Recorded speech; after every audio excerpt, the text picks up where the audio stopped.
We weren't bad. There's still, you know, I brought out 3 or 4 plays after the game that we just got to eliminate, and no reason for them. And just got to keep. Look, these guys are so young; they revert. They have game slippage. It's what happens. But the reality of it is, we start off. I think it's 8-0 start, and then we go on a 42-4 run. And there was a lot of good stuff, a lot of post-up basketball, a lot of, you know, we made plays. So, you know, we're fine. I mean, it's, you know, a lot of happy guys in there. I mean, it's a road win. Anytime you win on the road, and let me tell you, you know, I look at what Trent's doing here, undermanned, okay, that they have a chance to win every game I've seen.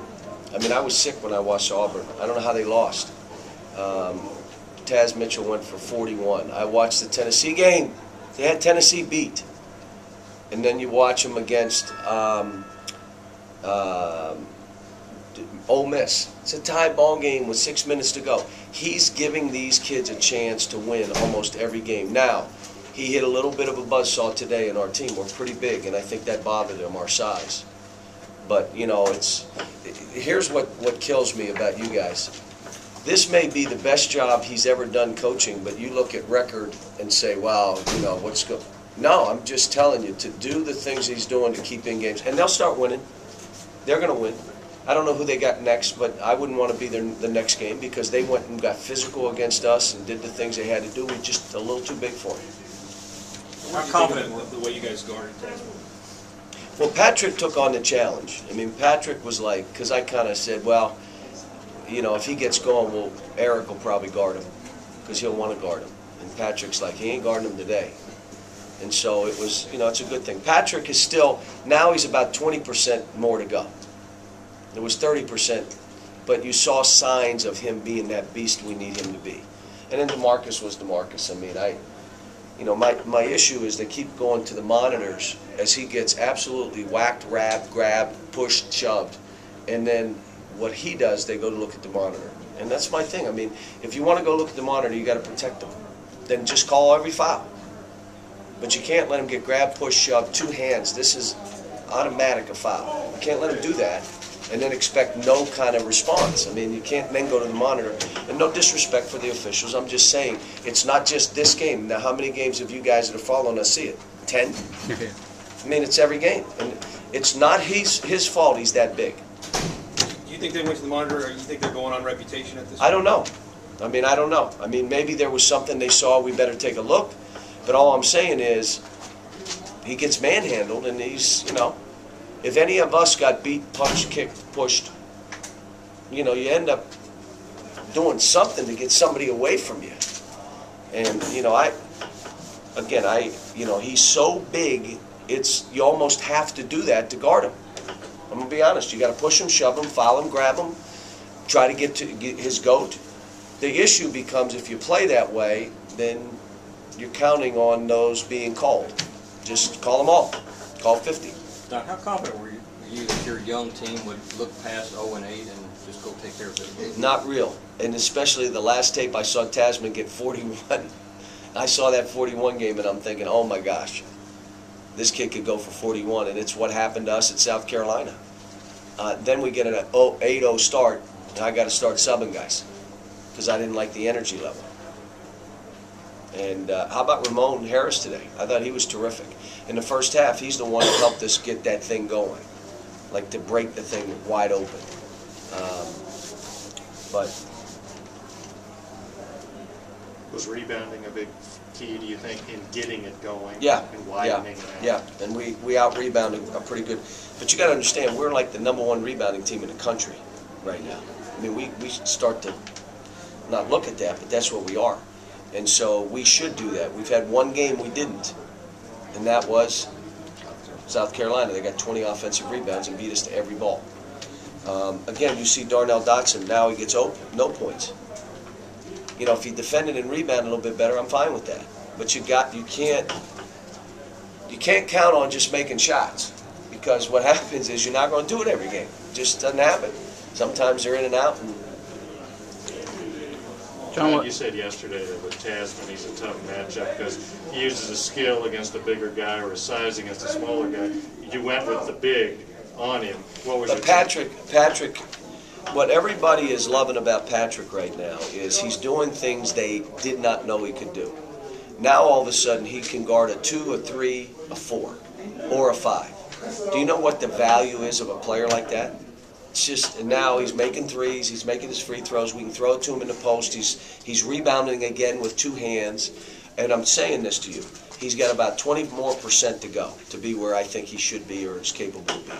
What's like when he had jump shots, he took open jumpers. Is that part of the progression, getting back to where you want him to be offensively? Now, I wanted him to be rougher and tougher and demand the ball more.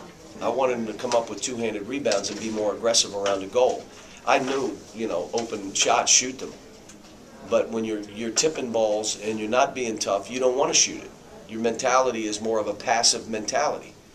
And so we've got to get him in that frame of mind. I thought John Wall did a great job of running our team again. You're seeing that we're getting that sequence now. Run it, try to post it, try to swing it and drive it. It's not there. What are we doing? We're getting better. Still about 4 or 5 plays that we tried to make the toughest play. And they all resulted in turnovers. And that's what we've got to eliminate before March. I've got another month to do this, and or get these guys to do it, I should say.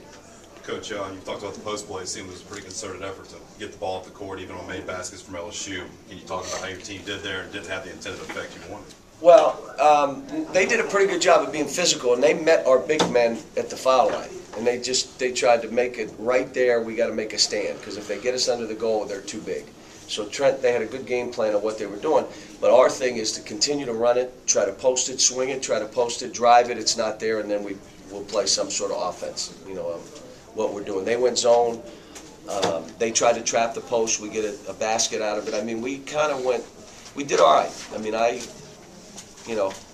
again, let me just tell you, I don't care anybody's record. Winning on the road is difficult.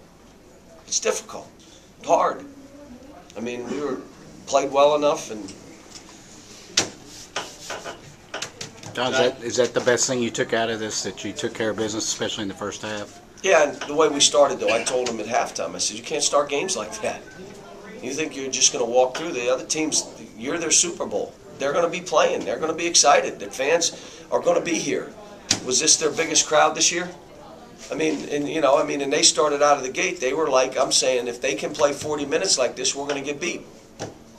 The issue becomes they're not deep enough to play that 40 minutes.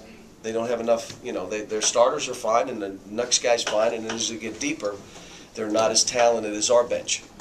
And I've said it before, we're trying to get into people's benches. That's what we're trying to do, because I think we're a deep team.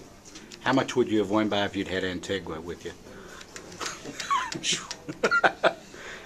He had to stay home. He's out playing pickup basketball. Is that how he did it? Yeah. Is he having surgery? He didn't tell me. I think so, because he reverse dunk? Is that what happened? struggling to get up and down the floor. John, how far back do you go with Dale Brown? I saw you. Oh, I love Coach. I mean, I remember I brought my team in here to watch his team play. We came in 1995 to play Southwest Louisiana, and we got here a day early, and I brought the team here to watch LSU play somebody. So that's the one time I've been in this building. And I've come to Baton Rouge a couple different times to spend time with Coach when he and Coach Joe were your athletic director, and I went into the office and met with him, and as an inspirational a guy as you'll ever meet. When I did the book, my book Bounce Back, I had him help me on it, talk to me about it. Gave him the ideas of what I was trying to do with it and ask him his opinions, and and does he look good or what? I mean, it's incredible. I don't know if he's exercising or he eats right or what he does, but let me say this, he looks the same that he did 20 years ago. That's incredible. Last question. What do you think of having DeMarcus and Daniel in there together? I'm loving it. I'm loving it. How about DeMarcus pass it to Daniel and he gets a basket? I haven't played them together. We just got to let him get out there and learn and figure stuff out, and that's what we're going to do. Why do you like that idea of those two together? Because how many teams are going to be able to have two 6'11" guys that can play like that?